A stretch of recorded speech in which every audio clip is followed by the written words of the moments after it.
Έχετε ποτέ αναρωτηθεί αν κάτι στην κουζίνα σας μπορεί σιωπηλά να βλάπτει την υγεία σας? Πολλοί άνθρωποι πιστεύουν ότι η κουζίνα τους είναι το πιο ασφαλές δωμάτιο του σπιτιού. Αλλά τι θα γινόταν αν σας έλεγα ότι μερικά καθημερινά αντικείμενα που βρίσκονται στους πάγκους και τα ράφια σας μπορούν να εκπέμπουν αόρατη ακτινοβολία? Οι ηλικιωμένοι βρίσκονται ιδιαίτερα σε μεγαλύτερο κίνδυνο. Το σώμα μας γίνεται πιο ευαίσθητο, καθώς μεγαλώνουμε και ακόμα και η χαμηλού επίπεδου έκθεση για χρόνια μπορεί να οδηγήσει σε σημαντικές συνέπειες. Αν είστε περίεργοι να μάθετε τι κρύβεται πραγματικά πίσω από αυτά τα φαινομενικά αθώα gadgets κουζίνας, βρίσκεστε ακριβώς στο σωστό μέρος. Σε αυτό το βίντεο θα αποκαλύψουμε 6 αντικείμενα κουζίνας που μπορεί να εκπέμπουν σιωπηλή ακτινοβολία, εκθέτοντάς σας σε πιθανό κίνδυνο κάθε μέρα. Αυτά δεν είναι φήμες ή μυθεύματα. Κάθε ένα υποστηρίζεται από πραγματικές επιστημονικές ανησυχίες. Ο αριθμός 5 βρίσκεται σχεδόν σε κάθε σπίτι στην Αμερική και πιθανότατα το έχετε και εσείς στο σπίτι σας αυτή τη στιγμή. Μείνετε συντονισμένοι μέχρι το τέλος, γιατί δεν πρόκειται μόνο να αποκαλύψω ποια είναι αυτά τα αντικείμενα. Θα σας δείξω τα σημάδια προειδοποίησης, τους κινδύνους και τι μπορείτε να κάνετε σήμερα για να προστατεύσετε την υγεία σας. Ας ξεκινήσουμε. Αντικείμενο πρώτο: η κρυφή απειλή του φούρνου μικροκυμάτων. Οι φούρνοι μικροκυμάτων βρίσκονται σχεδόν σε κάθε κουζίνα στην Αμερική. Εκτιμώνται για την ταχύτητα και την ευκολία τους, αλλά λίγοι συνειδητοποιούν ότι αυτές οι χρήσιμες συσκευές μπορούν να διαρρέουν μικρές ποσότητες ακτινοβολίας μικροκυμάτων, ειδικά καθώς γερνούν.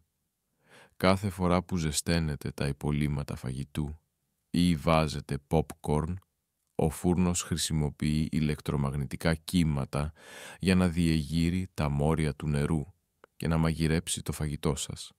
Ο κίνδυνος εμφανίζεται όταν οι σφραγίδες γύρω από την πόρτα φθύρονται, οι μεντεσέδες χαλαρώνουν ή το γυαλί ραγίζει, επιτρέποντας στην ακτινοβολία να διαρρεύσει στη κουζίνα σας.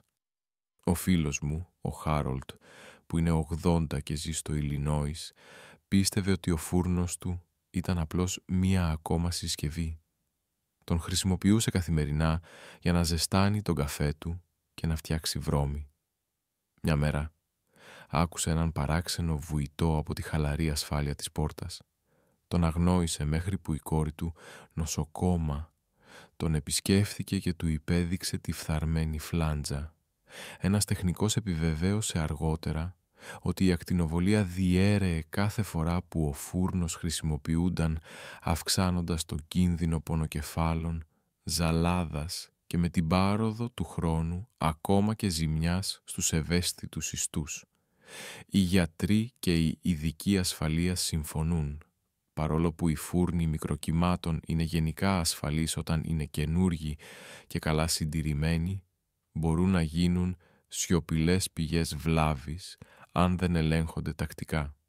Οι ηλικιωμένοι είναι πιο ευάλωτοι, καθώς το σώμα τους δεν μπορεί εύκολα να επιδιορθώσει τη βλάβη των κυττάρων από συνεχή χαμηλού επίπεδου έκθεση. Δεν μπορείτε να δείτε, να μυρίσετε ή να νιώσετε την ακτινοβολία, αλλά το σώμα σας ναι, και οι επιπτώσεις συσσωρεύονται.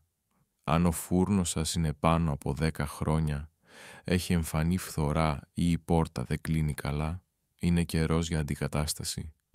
Ποτέ μην χρησιμοποιείτε μια συσκευή που σπινθυρίζει, βουίζει ή δείχνει σημάδια φθοράς.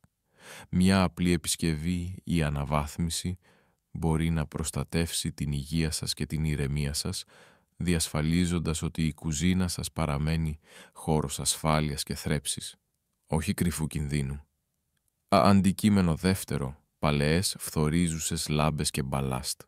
Πολλοί ηλικιωμένοι μεγάλωσαν με φθορίζουσες λάμπες στην κουζίνα τους, πάνω από τον νεροχύτη, πάνω από τη σόμπα ή φωτίζοντας ολόκληρο το δωμάτιο με το ψυχρό, σταθερό φως τους.